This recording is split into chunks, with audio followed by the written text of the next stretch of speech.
A paz, irmãos. Mensagem de hoje por Paul David Washer. A depravação total do homem e a sua necessidade de um Salvador. É um grande privilégio para mim estar com vocês nesta noite. Eu vou ficar aqui sob uma condição, e a condição é esta: que vocês não quebrem meu coração. Como é que vocês vão quebrar o meu coração? Ao atribuir ao homem a glória que só pertence a Deus. Outra coisa, nós já tivemos palmas o suficiente hoje à noite. Por favor, não batam palmas.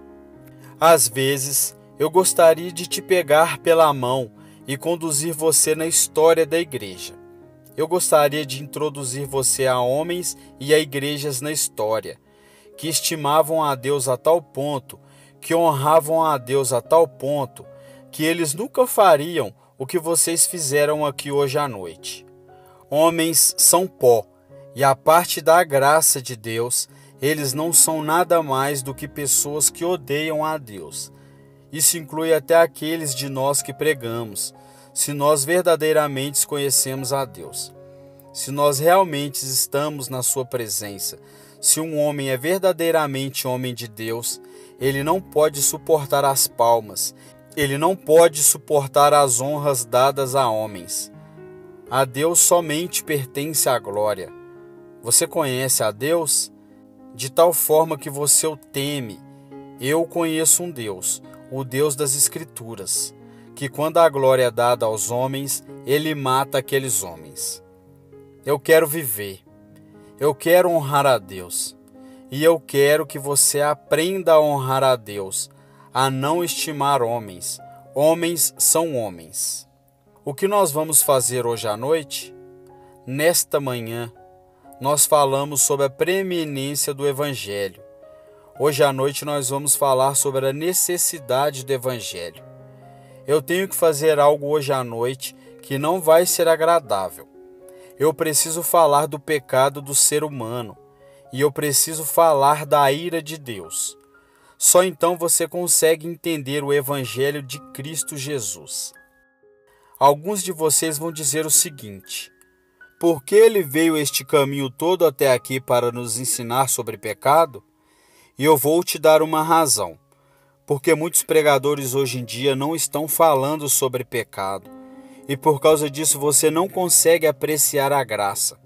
E por causa disso você não consegue entender o temor do Senhor. A fim de viver uma vida cristã, nós temos que entender e saber quem nós éramos antes de Jesus Cristo intervir em nossa vida. Eu ouvi muitos pregadores dizerem o seguinte: nós não falamos muito de pecado em nossa igreja, porque nós queremos falar do amor de Deus. Então, nós não vamos falar de pecado. Eu quero dizer das Escrituras: o Espírito Santo não está naquela igreja. O Espírito Santo não está no ministério daquele homem. E por que eu sei disso? Por causa daquilo que Jesus disse: quando o Espírito vier, um dos seus ministérios prioritários será de convencer o mundo do pecado. João capítulo 16, versículo 8. Se a nossa pregação não está levando a pessoas à convicção de pecado, então o Espírito Santo não está no nosso ministério. Palavras de Jesus. Então agora, vamos para uma das passagens mais importantes em toda a Bíblia. Romanos capítulo 3. Vamos começar no verso 23. Porque todos pecaram e destituídos estão da glória de Deus, sendo justificados gratuitamente pela sua graça, pela redenção que há em Cristo Jesus, ao qual Deus propôs para apropriação pela fé do seu sangue, para demonstrar a sua justiça pela remissão dos pecados dantes cometidos, sob a paciência de Deus, para demonstração da sua justiça nestes tempos presentes, para que ele seja justo e justificador daquele que tem fé em Jesus. Onde está logo a jactância? É excluída? Por qual lei? Das obras? Não, mas pela lei da fé. Verso 23. pois todos pecaram. Isso atemoriza você? Isso faz você tremer? Quando você foi convertido, alguém falou para você do pecado? Eles explicaram para você a doutrina do pecado? Eles explicaram para você quem é Deus, de tal forma que você tremesse diante do seu pecado? Muitas pessoas hoje em dia não sabem nada sobre o pecado. Os pregadores não lhe explicam sobre o pecado. Eles não ensinam os atributos de Deus. Então, algumas pessoas olham para Deus como se fosse um vovô tolo ou um Papai Noel, e eles veem o seu pecado como se fosse uma coisa pequena.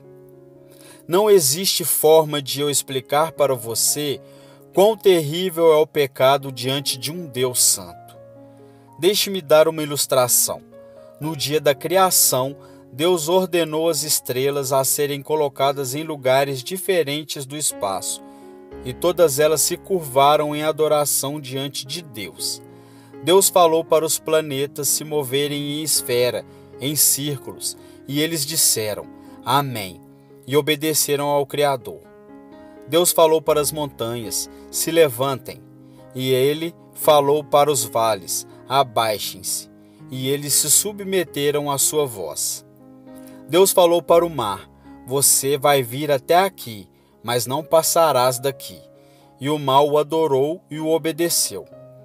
Então Deus olhou para você e disse, venha, e você disse, não. E por esta razão, se você não está em Cristo no dia do juízo, toda a criação vai se levantar e vai acusar você diante de Deus. E eles vão dizer, Amém, quando Deus condenar a sua alma ao inferno. É assim que é o pecado, horrível desse jeito. Mas é tão difícil as pessoas entenderem isto hoje. Por quê? Porque eles entendem tão pouco sobre Deus. Porque o pecado é horrível? Será que é porque resulta em morte? Não. Será que é porque atrapalha a sociedade? Não. Então por que é tão horrível? É porque ele é cometido contra um Deus que é absolutamente digno, que é digno de toda adoração, louvor e obediência. Agora, eu gostaria de por alguns instantes aqui olhar para o pecado em uma perspectiva bíblica. Eu quero que você observe as duas coisas acerca do pecado. Eu quero que você entenda primeiramente que é mais do que uma coisa que você faz, é uma parte de nós. Os teólogos falam de uma depravação radical. Significa que a corrupção moral permeia todos os aspectos do nosso ser. E antes de uma pessoa vir a Cristo, é isso que é o homem. Volte para o livro de Gênesis comigo, por favor, no capítulo 6, versículo 5. Eu vi o Senhor, que a maldade do homem se multiplicara sobre a terra e que toda a imaginação dos pensamentos do seu coração era só má continuamente. Olha para a última frase. Toda a imaginação dos pensamentos de seu coração era só má. Isto aqui está falando do homem antes do dilúvio. Mas entenda uma coisa. O dilúvio lavou a terra dos homens. Mas o dilúvio não poderia lavar o coração dos homens. Assim que Noé e sua família saíram da arca, o pecado começou de novo. Enquanto estavam na arca havia pecado, e ele cresceu, cresceu e cresceu na terra. Agora, veja o que diz. Olhe para a sua Bíblia. É isso que é dito de você e de mim antes de nós chegarmos a Cristo. E se você está aqui hoje à noite sem Cristo, este verso descreve você agora. Diz que todo o desígnio do seu coração era continuamente mau. Um dia depois de pregar em certo lugar, um repórter se aproximou de mim. Ele estava muito irritado. Ele disse, eu não acredito no que você está dizendo. Eu não acredito no que você prega sobre o mal estar continuamente presente no coração do homem. Então eu olhei para ele e disse o seguinte, Senhor, Eu não preguei isto, eu li da Bíblia. Está na Bíblia, é a verdade. A Bíblia testifica disto. A história dá testemunho disso, e até a sua consciência, se você tem uma, ela dá testemunho disso. Deixe-me dar um exemplo. Se eu pudesse chegar até o seu coração agora e eu conseguisse tirá-lo, e tirasse todos os pensamentos que você já pensou e os colocasse em um DVD, e eu dissesse a você o seguinte: hoje à noite, ao invés de pregar, eu vou mostrar o seu DVD. Todo o pensamento que você já teve, todo o mal que você cometeu na escuridão, toda a obra, eu vou mostrar hoje à noite. O que você faria? Você cairia de joelhos e imploraria para eu não fazer isso, porque você já pensou coisas tão perversas que você não poderia compartilhar nem com o seu melhor amigo. Se os seus melhores amigos soubessem o que você já pensou deles em algum momento de sua vida, ele não seria amigo seus. Então, o que a Bíblia testemunha, o que ela diz, é verdadeiro. E eu não estou dizendo isto porque sou mau. Eu estou dizendo isto porque eu amo você. E a única maneira de ser curado e saber que você tem esse câncer, você tem que saber isso. O que você pensaria de mim se eu fosse um médico e eu soubesse que você tem um câncer, mas não tinha vontade de dizer isso para você, porque eu não queria magoar você? Imagina se eu faço isto. Eu sou considerado imoral. Eu poderia perder a minha licença, quanto mais um pregador. Se eu sei que a Bíblia diz isso de nós, se eu não proclamo isto, eu sou imoral. Se eu não proclamo isso, não é porque eu amo você, é porque eu me amo. E eu quero que você goste de mim. E isso é mais importante para mim do que a sua alma. E é assim que muitos pregadores são hoje. Por causa do temor dos homens, para preservarem a si mesmos, eles vão fazer coceirinhas nos seus ouvidos para você gostar deles. Mas aí você vai se encontrar com eles no inferno, porque não pode ser assim. Você precisa saber a verdade. É isso que é o homem. É por isso que um pouquinho de religiosidade não conserta você. É por isso que a Igreja Católica e nem a Igreja Evangélica podem consertar você. Só uma obra sobrenatural de Deus pode consertar você através da cruz de Jesus Cristo. É assim que nós somos. Agora, dê uma olhada em Gênesis capítulo 8, versículo 21. E o Senhor sentiu o suave cheiro, e o Senhor disse em seu coração: não tornarei mais a amaldiçoar a terra por causa do homem, porque a imaginação do coração do homem é má desde a sua meninice. Nem tornarei mais a ferir todo o vivente, como fiz. O seu coração é mau desde a sua mocidade, diz o texto. O termo hebraico, e até mais amplo, e não se refere somente à mocidade, mas se refere inclusive à infância. E o que isso significa? A corrupção moral do nosso coração não é algo aprendido, é algo com o qual nós nascemos, é algo que nós somos desde os nossos nascimentos. É o resultado da queda de Adão, e uma parte disso permanece um mistério, mas a Escritura é clara: todos os homens nasceram em pecado e todos os homens nascem moralmente corruptos. Salmo 51, versículo 5. Eu já ouvi músicas que eram tão heréticas. Uma delas, em particular, tinha a seguinte frase: se crianças nos guiassem, o mundo estaria em paz.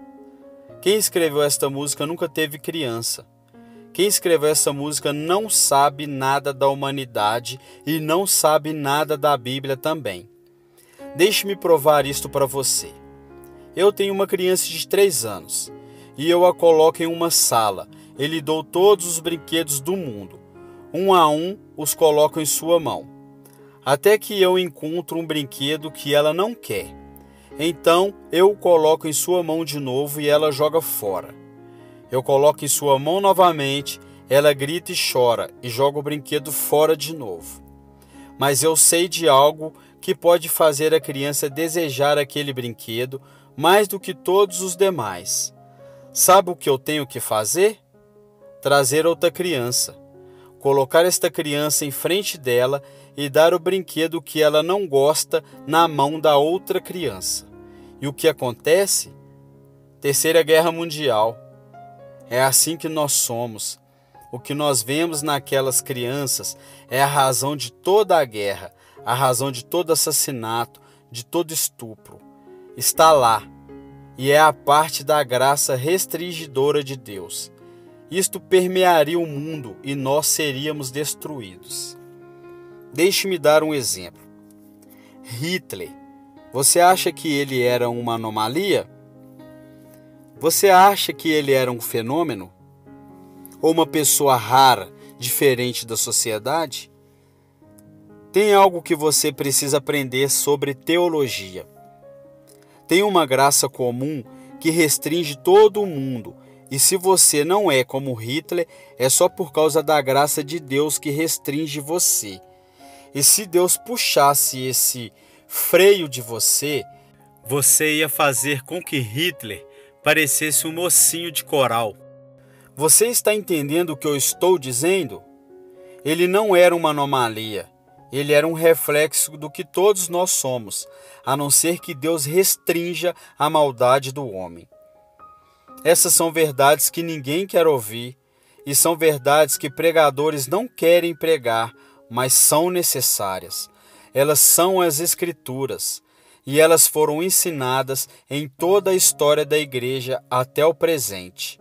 Agora, os profetas, ao invés de irem até Deus para obterem uma palavra de Deus para o povo, eles vão até o povo para descobrir o que é que o povo quer ouvir.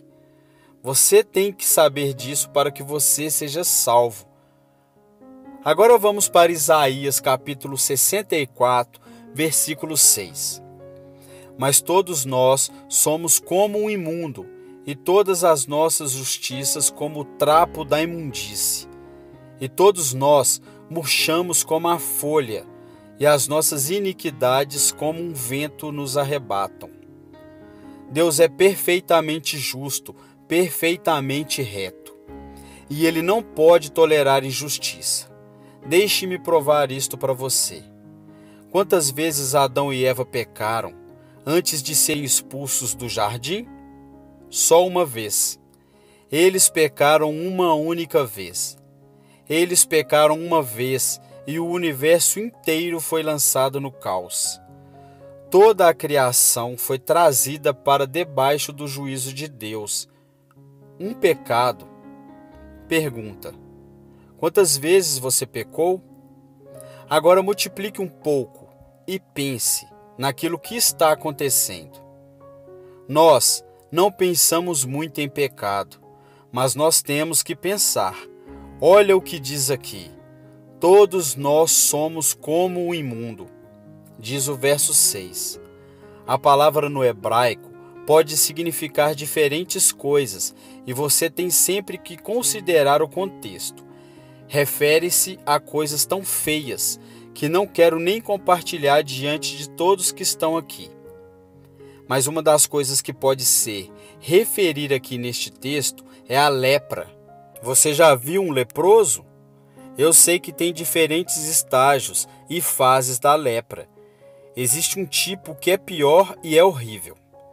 Se eu trouxesse um leproso aqui para este lugar, você ia cheirá-lo. Se eu o trouxesse para o palco, você não poderia olhar para ele. Mas suponhamos que façamos o seguinte: olhamos para o leproso e temos compaixão. Então, vamos para o Rio de Janeiro e compramos o melhor linho, a melhor seda que encontrarmos. Com essa seda linda que achamos, cobrimos o leproso de cima e embaixo, fazendo-o se tornar apresentável, mas só por alguns segundos. Mas o que acontece? A corrupção dentro do leproso vai começar a sangrar e a sujar aquela seda e vai contaminar tudo. É por isso que você não pode ser salvo pelas suas boas obras. É por isso que as suas boas obras são como trapos de imundície. Antes de ser um cristão, você não tem boas obras, porque todas elas são permeadas pela corrupção moral do seu coração. Agora vamos voltar para o nosso texto, Romanos capítulo 3. Pois todos pecaram. Agora eu quero que você pense uma coisa. A primeira coisa que eu quero dizer é a seguinte: a Bíblia não é um livro de teologia sistemática. A coisa mais próxima de uma teologia sistemática na Bíblia é o livro de Romanos, onde Paulo está explicando à igreja de Roma aquilo que ele crê. O livro tem 16 capítulos. Os primeiros 11 capítulos lidam com teologia, com doutrina. E os capítulos 12 a 16 lidam com a prática. Então, nós temos 11 capítulos de teologia. Não é incrível que o Paulo dedique os 3 primeiros capítulos à doutrina do pecado? Um quarto da sistemática dele, ele dedica à doutrina do pecado. Eu acredito que para o apóstolo Paulo ensinar sobre o pecado era muito importante. Olha o que ele faz em Romanos, capítulo 3, versículo 10. Como está escrito, não há um justo, nenhum sequer. Paulo é um apóstolo e escreve sobre a inspiração do Espírito Santo, mas ele quer provar o ponto dele com tanto poder que ele traz então uma longa sequência de textos do Antigo Testamento. Não há um justo. O que significa justo? Significa um padrão, significa estar de acordo com aquele padrão. Qual é o padrão? O caráter de Deus e a vontade de Deus. E, a fim de que você esteja na presença de Deus, você tem que estar perfeitamente conformado à sua retidão, à sua justiça, sem um pecado sequer. Às vezes eu estou no avião e eu quero testemunhar para as pessoas. Abro o Novo Testamento grego e eles começam a olhar e a dizer: o que é isso? Que língua é essa? Aí me dá uma oportunidade para testemunhar. E às vezes alguém vai fazer a seguinte pergunta: o que eu tenho que fazer para ir para o céu? Aí eu olho para a pessoa e falo: é fácil. Você tem que ser absolutamente perfeito na sua moral, desde o momento que você nasce até o momento que você morre. E então eu volto à lei. E eu consigo olhar para eles pelos cantos dos meus olhos e eles estão assim, aparentando perplexidades. E eles me perguntam: como é que eu vou para o céu mesmo? Aí eu digo: desculpe-me, deixe-me explicar de novo. Você deve ser moralmente perfeito do momento que você nasce até a sua morte. E eu volto à lei. E eles me olham, eles me cutucam no ombro e falam: isso é impossível. E eu olho para eles e respondo: realmente é impossível. Então você tem um grande problema, não é? Então está vendo? É isso que você deve enxergar. Não é simplesmente ser bom comparado com outras pessoas. Você tem que ser perfeitamente justo em comparação com Deus, sem um desvio sequer da sua lei. Paulo diz que não há um justo, nenhum sequer. Aí ele diz no verso 11 que não há quem entenda, não há quem busque a Deus.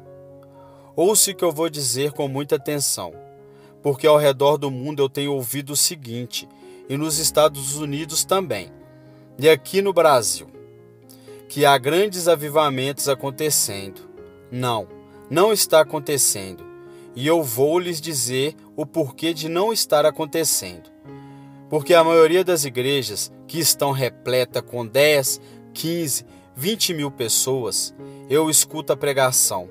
Eles não estão buscando a Deus. O pregador não está pregando a Deus. Ele prega a Deus como se Deus fosse uma máquina, onde você coloca uma moedinha e consegue alguma coisa. E as pessoas se aproximam de Deus, não por causa de Deus, mas por aquilo que eles podem conseguir de Deus. Isso não é avivamento. Avivamento é quando você deseja a Cristo somente. É assim que o Espírito de Deus verdadeiramente se move em você. O que a Bíblia diz sobre o pecador? Ele não busca a Deus, uma das características do homem carnal. Ele não busca a Deus. Ele pode buscar coisas religiosas, ele pode desejar a prosperidade que supostamente vem de Deus, mas ele não quer Deus somente porque ele ama a Deus. Tem algo que você precisa entender aqui. Todo mundo quer ir para o céu, mas tem um problema. A maioria das pessoas não quer que Deus esteja lá quando eles chegarem. Mas o cristão preferiria ir para o inferno com Cristo do que estar no céu sem Ele. Um cristão não tem medo de inferno. Ele tem medo de ser separado de seu amado. Um cristão considera tudo como refúgio para ter o conhecimento de Deus. A Bíblia fala que não há quem entenda, não há quem busque a Deus. Verso 12 do capítulo 3 de Romanos. Todos se extraviaram e juntamente se fizeram inúteis. Não há quem faça o bem, não há nenhum só. Ouça o que eu vou dizer. Se nós terminássemos agora e você saísse, mesmo se eu chegasse até alguns de vocês hoje e eu perguntasse a alguns de vocês, se você morrer, você vai para o céu? Muitos diriam sim. Por quê? Eu sou uma pessoa boa, eu nunca matei ninguém, eu sei que eu já cometi muitos erros moralmente falando, mas eu sou basicamente bom. Você percebe a grande heresia do homem? É que ele pensa que ele é bom. E a única forma do cristianismo entrar na vida dele é realmente conhecer que não é bom. Você não pode salvar a si mesmo. Você não chega neste tipo de justiça. Não existe um sequer que seja bom, nenhum sequer. Vamos agora para o verso 19. Ora, nós sabemos que tudo que a lei diz, aos que estão debaixo da lei o diz, para que toda a boca esteja fechada e todo mundo seja condenável diante de Deus. Muitas pessoas têm a ideia de que ir para o céu tem que guardar os 10 mandamentos, que através de guardar os 10 mandamentos você pode ser salvo. Você não entende o propósito da lei. A lei nunca foi dada para salvar ninguém. Ela está repleta de coisas lindas, de verdades maravilhosas. É um guia excelente para a vida. É muito benéfico para a vida cristã quando usada apropriadamente. Mas veja o problema com a lei. Você não consegue guardá-la. Lembre-se do que Moisés disse? Aquele que vive pela lei, por ela viverá. Aquele que não faz isso morrerá. Não existe uma pessoa sequer nesse recinto que viveu de acordo com a lei. Mas se esse é o propósito da lei, o propósito da lei é condenar você. Você olha para a lei, não terás outro Deus diante de mim. E se você é uma pessoa egocêntrica, mas você honestamente olha para a lei, você percebeu? Eu tenho outros deuses. Toda a minha vida eu já tive outros deuses. Eu tenho sido outro Deus. Eu penso mais sobre carros e roupas do que eu penso sobre Deus. Eu tenho outros deuses. Você não deve fazer uma imagem, diz o mandamento. Eu já fiz várias imagens. Eu adoro uma série de coisas que fiz com minhas mãos. Você não pode tomar o nome de Deus em vão. Você sabe que você pode tomar o nome de Deus em vão, inclusive falando aleluia? Você sabia disso? Por que você fala aleluia de forma que você não pensa na profundidade disto, simplesmente falando-a porque é uma resposta natural? Você percebe que o nome de Deus tem que ser dito com muita reverência? Muitas pessoas usam o nome de Deus em vão, desobedecendo aos pais. Deus detesta isso. Ele ordena morte àqueles que fazem isto. No Antigo Testamento, os jovens morriam por isso. Isso era comum. Adultério. Jesus deixou isso muito claro. Só o olhar para uma mulher com lascívia no seu coração e você já cometeu adultério. Mateus capítulo 5, versículo 28. Então, qual é o propósito da lei? Deixar-nos em todos os sentidos sujeitos a ela. É como se nós bloqueasse todos os caminhos. Se você fosse por este caminho, tentar se salvar, a lei diz, não. Eu vou me salvar por aqui. A lei diz, não. Eu vou me salvar aqui ou por este caminho aqui. A lei diz, não. Então, nós tentamos passar por baixo e a lei é como um chão de cimento. E ela faz isso com um propósito, para que nós olhemos para cima, para que nós olhemos para o Deus que fez por nós aquilo que nós não podemos fazer por nós mesmos. Nós dizemos, eu sou um pecador, eu mereço morte, eu mereço separação de Deus lá no inferno. Eu não tenho argumentos, eu não tenho boas obras para tentar me defender. Ó Deus, tem misericórdia de mim, pecador? Este é o propósito da lei. É por isso que você precisa ensinar sobre o pecado. Nós temos que amar as pessoas, nós temos que ser repletos de graça, mas nós precisamos ensinar sobre o pecado. Há mais uma razão antes de nós prosseguirmos. O conhecimento do nosso pecado nos torna aptos a apreciar a graça. Se eu chegasse para o Bill Gates, está aqui um sanduíche para você. Ele diria para mim, eu não preciso de um sanduíche, eu posso comprar um restaurante a cada hora. Eu não preciso de um sanduíche. Mas se eu pegar aquele mesmo sanduíche e eu chegar na Índia, a uma das vizinhanças mais pobres, e eu chegar para eles e disser assim, está aqui um sanduíche para você. Aquele homem vai beijar as minhas mãos, ele vai chorar, ele vai contar para os seus vizinhos e ele vai levar aquele sanduíche inteiro para sua esposa. E ele vai dizer para a esposa sobre mim que fez essa coisa maravilhosa por ele. À medida que um homem cresce em Cristo Jesus, quanto mais ele vê a justiça e a santidade de Deus, mais ele enxerga sua falha moral e mais cresce o seu apreço pelo Senhor Jesus e a sua morte sanguinolenta no Calvário. E é por isso que eu disse o que eu disse hoje de manhã. Não fale comigo sobre coisas tolas. Se eu chegar na sua igreja, não fale para mim sobre prosperidade. Não fale para mim sobre a sua fé. Não fale para mim sobre as suas experiências. Não compartilhe do seu coração. Eu não quero ouvir. Fale para mim sobre Jesus. Fale para mim sobre o que Ele fez por mim na cruz. Fale para mim sobre Deus em toda a sua glória.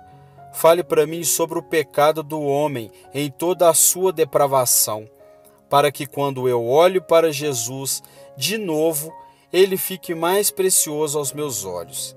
Deixe-me dar um exemplo. Nesta tarde, onde foram as estrelas?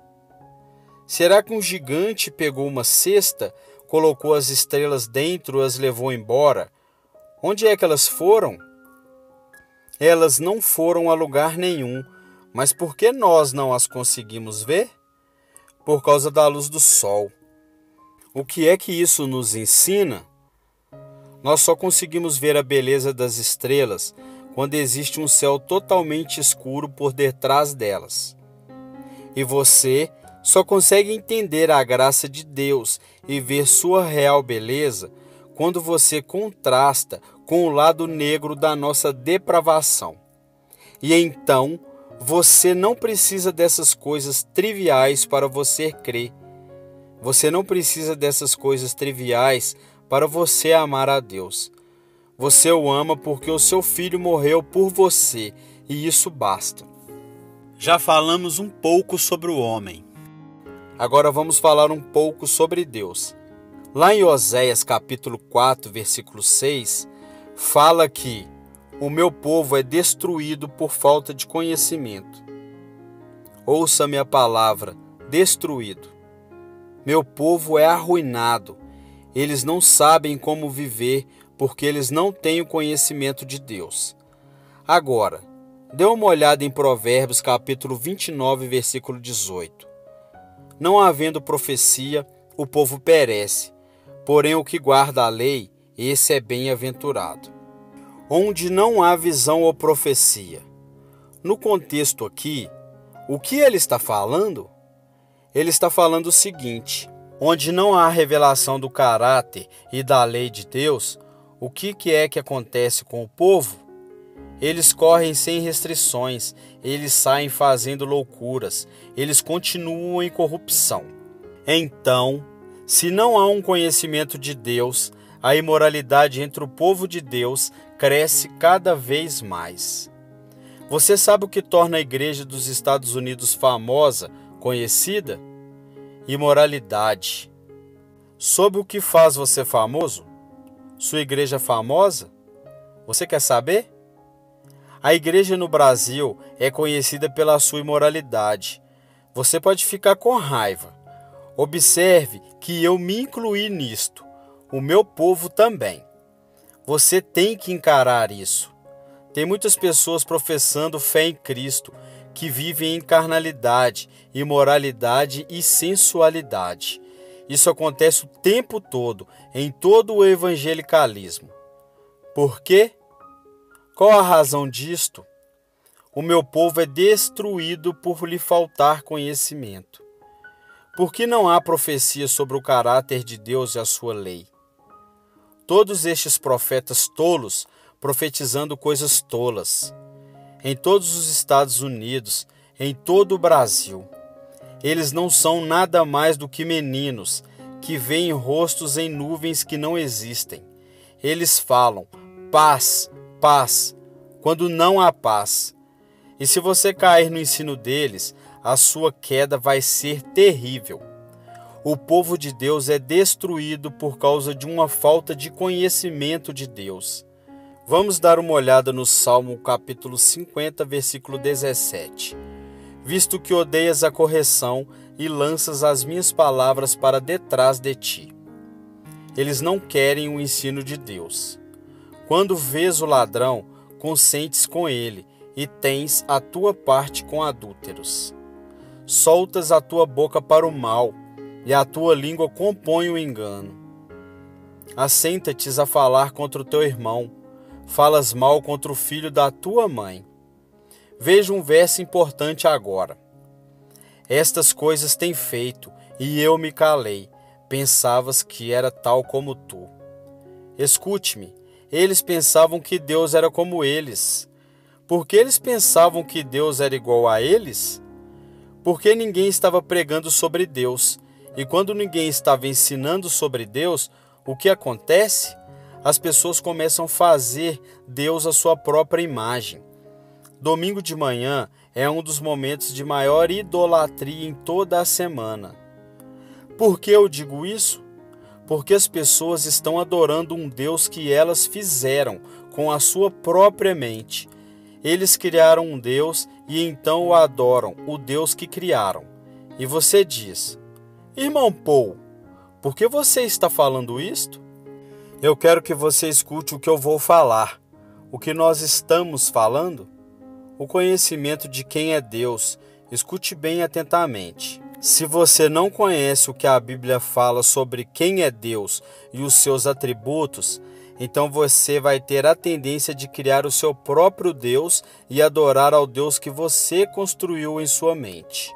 Agora vem uma pergunta. Perguntas para vocês. Perguntas para pastores.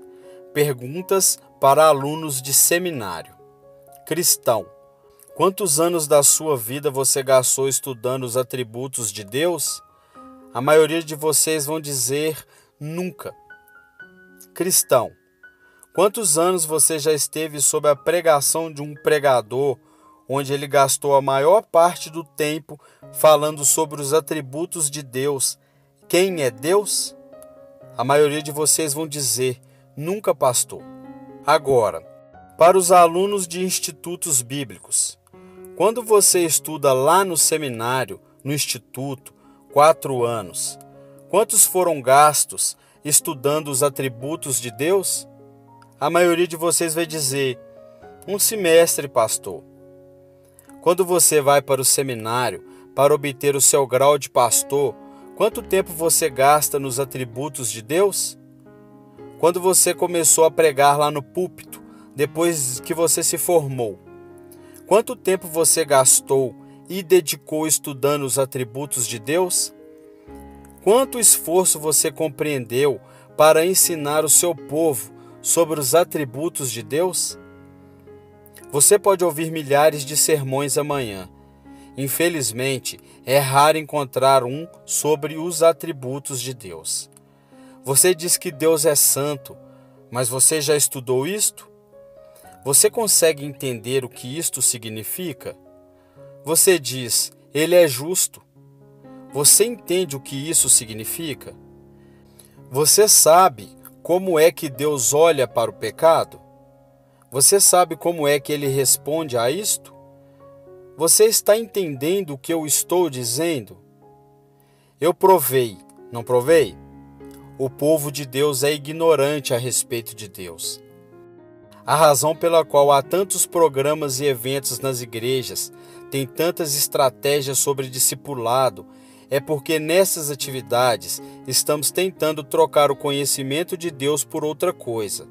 Se as pessoas são realmente convertidas sob um evangelho verdadeiro e são ensinadas nas verdades mais importantes, quem é Deus, eles vão andar como Ele.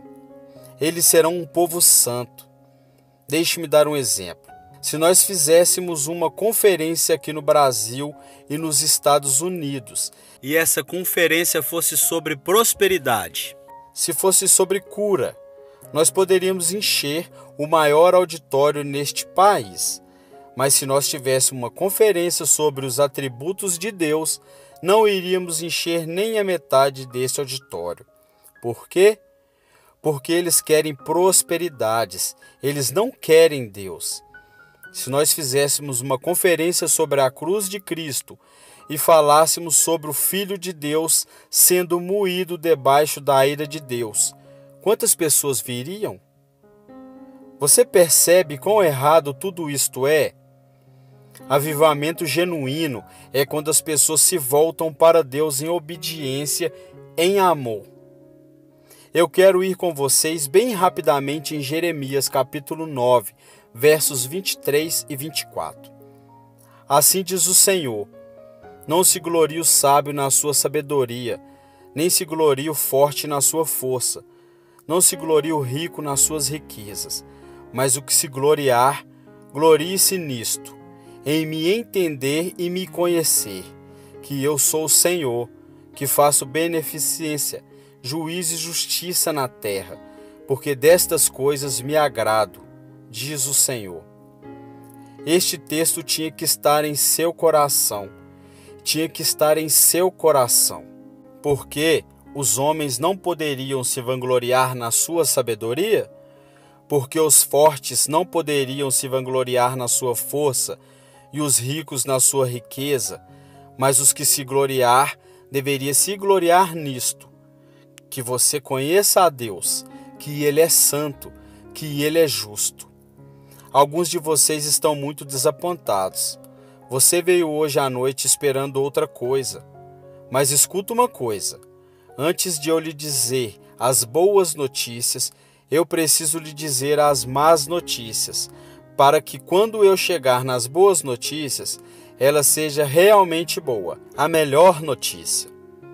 E ela eclipsa todas as outras coisas. E é isso que eu desejo para vocês. Como eu lhes disse hoje de manhã, eu quero que vocês aprendam a discernir as coisas mais excelentes daquelas que são vis, as coisas santas das coisas comuns. Amanhã, quando eu pregar, se Deus quiser, eu vou falar sobre duas coisas. Vão ser difíceis. Eu vou falar sobre o que Deus fala acerca do juízo dele sobre o pecador. E eu vou concluir com ilustrações diferentes do Antigo Testamento, mostrando a você o que Deus fez por nós em Cristo Jesus. E então, no próximo dia, gastaremos tempo em Romanos 3 e vamos falar sobre o que significa Jesus Cristo morreu. Eu imploro a você, venha, por favor. Nós vamos trabalhar essas verdades e você vai sair desta conferência conhecendo mais do Evangelho do que você já sabia antes. E você vai aprender a apreciá-lo, Jesus Cristo, e o que ele fez por você, que ele sofreu a ira de Deus e, tendo pago o preço pelo seu pecado, você agora pode ser justificado diante de Deus. Vamos orar? Pai, obrigado por esta oportunidade. Por favor, Senhor, trabalhe no coração das pessoas para que elas percebam a necessidade de te conhecer em todos os seus atributos, Senhor, e em toda a tua glória. Que eles escolham a ti sobre todas as coisas, que eles vivam para o teu Filho, Senhor. Amém. A depravação total do homem e a sua necessidade de um Salvador, por Paul Washer.